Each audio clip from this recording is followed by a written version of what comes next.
કેરળમાં ચોમાસા પહેલા વરસાદ તિરુવનંતપુરમમાં સતત વરસાદ ખાબકી રહ્યો છે। અનેક નીચાણવાળા વિસ્તારો જળબંબાકાર બની ગયા છે તો શહેરના મુખ્ય માર્ગો પર પાણી ભરાઈ ગયા છે। હવામાન વિભાગે આગામી દિવસોમાં પણ ભારે વરસાદની આગાહી કરી છે અને લોકોને સાવચેતી રાખવા માટે સૂચના આપવામાં આવી છે। સ્થાનિક પ્રશાસન એલર્ટ મોડમાં છે અને સંભવિત પરિસ્થિતિને પહોંચી વળવા જરૂરી વ્યવસ્થાઓ ગોઠવી રહ્યું છે તો વરસાદી માહોલ વચ્ચે લોકોની અવરજવર પર પણ અસર જોવા મળી રહી છે।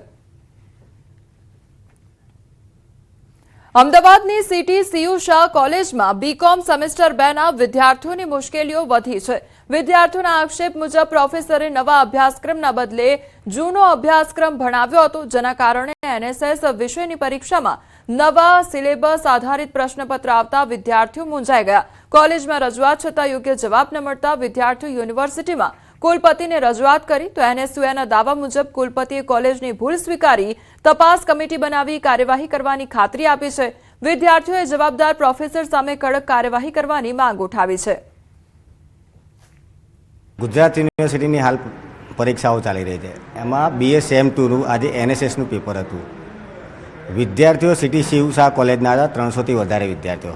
हवे सिटी સીયુ શાહ कॉलेजमां विद्यार्थीओने भणाववामां आवतुं कंईक जूना कोर्सनुं અને પેપર હતું નવા સિલેબસનું, એટલે ક્યાંક ને ક્યાંક યુનિવર્સિટી અને કોલેજ બંનેની જે વ્યવસ્થા હોવી જોઈએ વ્યવસ્થાના અભાવના કારણે વિદ્યાર્થીઓ આજે ભોગ બન્યા છે। તમામ લોકોમાં ચર્ચા વિચારણા પોણો કલાક સુધી ચાલીને 15 મિનિટ માટે વિદ્યાર્થીઓને એવું કહેવામાં આવ્યું કે હવે તમે પેપર લખો।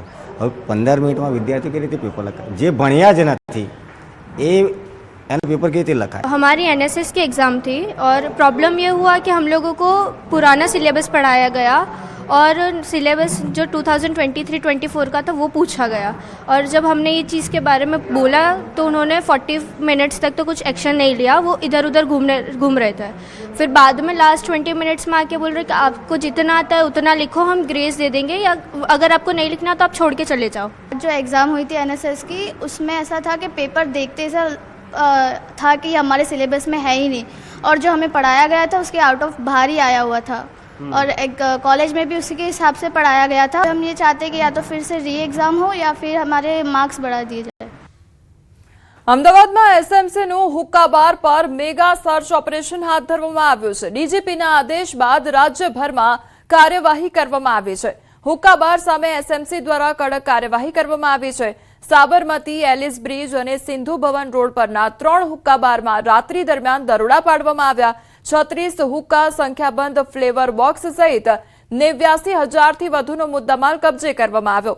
47 થી વધુ ગ્રાહકો અને અનેક કર્મચારીઓ હુક્કા બાર પરથી મળી આવ્યા છે તો હર્બલ ફ્લેવરમાં નિકોટિન મિશ્રણ કરી ગેરકાયદેસર ધંધો ચલાવવાનો આરોપ લગાવવામાં આવ્યો છે।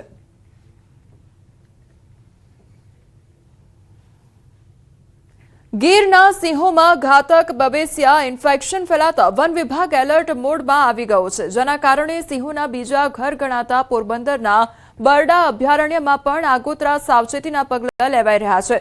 હાલ બરડામાં 17 જેટલા સિંહો મુક્તપણે વસવાટ કરે છે અને સદનસીબે ત્યાં હજુ સુધી આ બીમારીનો કોઈ કેસ નોંધાયો નથી। છતાં વન વિભાગનો ફિલ્ડ સ્ટાફ 24 કલાક સિંહોનું સઘન મોનિટરિંગ કરી રહ્યો છે અને વેટરનરી ટીમ દ્વારા डी-टिकिंग તેમજ डी-वॉर्मिंगની પ્રક્રિયા શરૂ કરી દેવામાં આવી છે। આ ઉપરાંત તમામ રેસ્ક્યુ વાહનો, ટ્રીટમેન્ટ કેજીસ અને સેમ્પલિંગ કિટ્સને એલર્ટ મોડ પર રાખવામાં આવ્યા છે। બરડા ડુંગર અને વિપુલ ખોરાક ધરાવતી કુતિયાણાની ખાગેશ્રી વીડીનો વિસ્તાર સિંહનું કુદરતી નિવાસસ્થાન છે, ત્યારે સિંહ પ્રેમીઓ દ્વારા વિસ્તારોને વધુ સુરક્ષિત બનાવવા માંગ ઉઠી છે। अभी बरड़ा वाइल्ड लाइफ सेंचुरी में कोई बवेसिया रिपोर्ट नहीं किया गया है।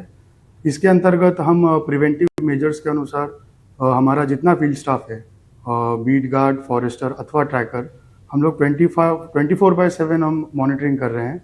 इसी के साथ प्रिकॉशनरी डी-टिकिंग और डी-वॉर्मिंग एक्सरसाइज ली जा रही है। ગીરના સિંહો છે એ પોરબંદરના બરડા અભયારણ્ય અને પોરબંદરના કુતિયાણા તાલુકાનો ખાગેશ્રી વીડી છે સિંહ માટે અનુકૂળ છે અને વર્ષો પહેલા પણ સિંહ પોરબંદર બરડા અભયારણ્યમાં વસવાટ કરતા હતા ને અત્યારે કરે છે।